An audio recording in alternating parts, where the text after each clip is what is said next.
Subscribe करें हमारे YouTube channel को और बेल आइकन को प्रेस करें हमारे लेटेस्ट वीडियोस को देखने के लिए।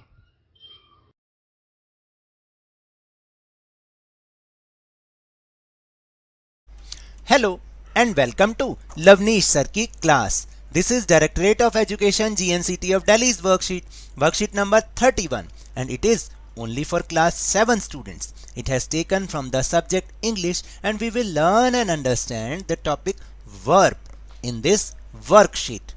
तो स्टूडेंट्स, आज की इस वर्कशीट में हम वर्ब के बारे में जानेंगे कि what is the verb. So now let's start and understand with me. So question number A is read the following sentences and underline the action words.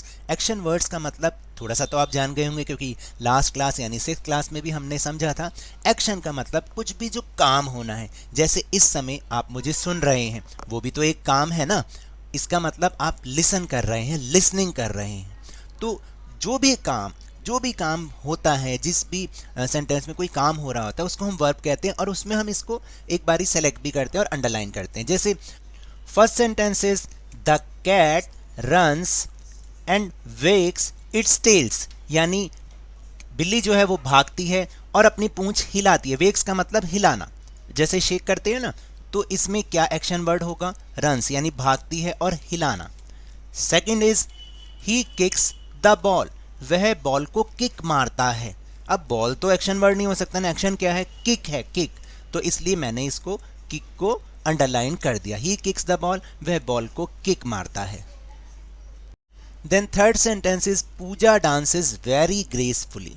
देखिए, पूजा बहुत ग्रेसफुली डांस करती है, बहुत ही बढ़िया ढंग से डांस करती है. डांसेस, अब डांसेस यानी डांस करती है, तो इसका मतलब dances is the action word.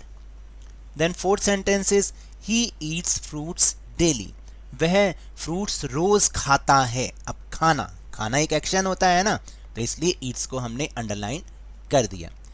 इससे हमें ये क्या समझ में आया? देखिए, इससे हमें समझ में आया a verb is a word that tells about an action or a state. यानी verb वो शब्द होता है जो हमें किसी एक्शन के बारे में, किसी काम के बारे में बताता है, या किसी अवस्था के बारे में बताता है कि हम वो उस अवस्था में क्या कर रहे हैं.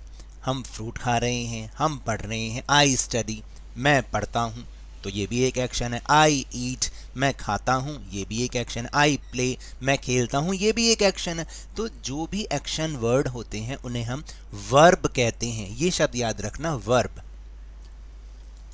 Now question number B, filling the blanks with the suitable verbs given in the box. यहाँ पर आपको एक हेल्प बॉक्स दे रखा है. इसमें से आपको जो भी सुटेबल वर्ब है वो आपको फिलिंग द ब्लैंक्स में उसको फिल करना है. सो देखते हैं और मेरे साथ सीखने की कोशिश करते हैं. Sentence number 1, the birds have been dash since morning. Birds क्या करती हैं? बर्ड्स करती हैं चर्पिंग. चर्पिंग का मतलब क्या होता है जानते हैं? चर्पिंग का मतलब चहचहाना. तो बर्ड्स सुबह सुबह क्या करते हैं? Since morning. देखिए, बर्ड्स सुबह से चहचहा रहे हैं, यही शब्द होगा ना, तो chirping is right. Second sentence is the mother was rice. Mother क्या करेंगी? मदर ने क्या बनाया था? क्या बनाया था भाई? राइस को क्या किया था? कुक किया था. तो the mother was cooking rice, यानी मदर जो माँ है वो चावल बना रही थी. I dash a letter to my uncle last night. मैंने एक लेटर अपने अंकल को लास्ट नाइट यानी पिछली रात क्या करेंगे? लेटर को क्या करते हैं? लिखा. तो रोट आ जाएगा, wrote. Write, wrote second form होती है. जब हम पिछला कुछ बताते हैं तो हम उसको सेकंड फॉर्म यूज करते हैं, तो राइट का बन जाएगा wrote. Then fourth is Kuldeep dash in pain when he got an injury. Kuldeep को जब चोट लगी तो वो दर्द से क्या कर रहा था? क्या करोगे? आपको अगर चोट लगेगी तो क्या करोगे? आप चिल्लाओगे, क्राइड.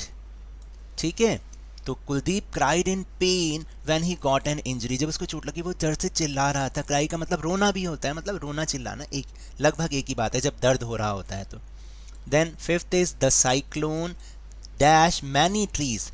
जो तूफान आया उसने सारे ट्रीज को क्या करा? जब तूफान आता है तो ट्रीज क्या होते जाते हैं? उखड़ जाते हैं, अपरूटेड. अपरूटेड का मतलब उखड़ जाना। तो क्या हुआ, cyclone uprooted many trees. Sixth is he likes to dash bread and butter in breakfast. उसको नाश्ते में ब्रेड एंड बटर, क्या करता है ब्रेड एंड बटर से, डेफिनेटली ईट करेगा ना, ही लाइक्स टू ईट, तो इसमें आ जाएगा ईट।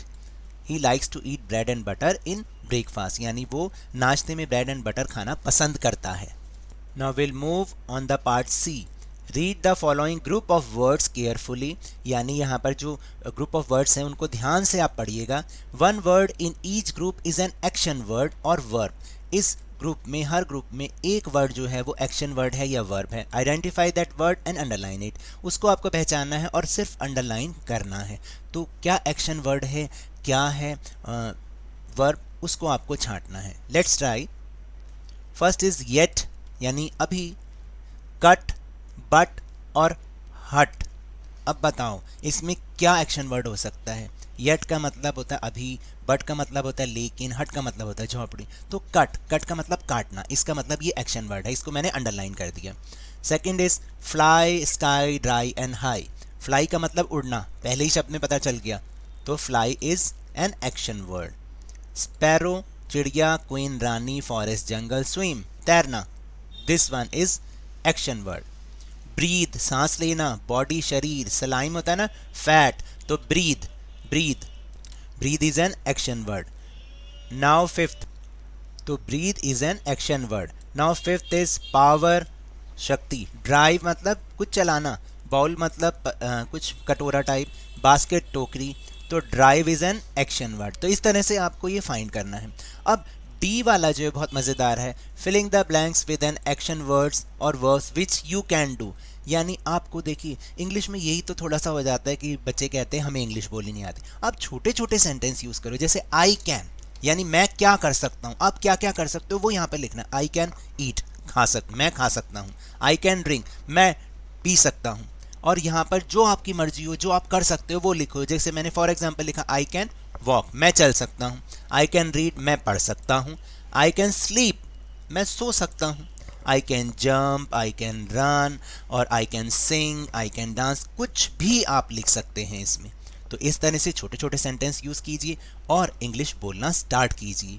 So now that's all for this worksheet. अगर मेरे इस तरह समझाने से आपको थोड़ा सा भी समझ में आया हो तो इस चैनल को ज़्यादा से ज़्यादा सब्सक्राइब कीजिए, लाइक कीजिए और बहुत ज़्यादा शेयर भी कीजिए। और हाँ, मेरे साथ इसी तरह आसानी से वर्कशीट को समझते रहिए, लेकिन ध्यान और मन लगाकर, पूरी मेहनत और लगन के साथ। ऑनलाइन ही सही, पढ़ते जरूर रहिए।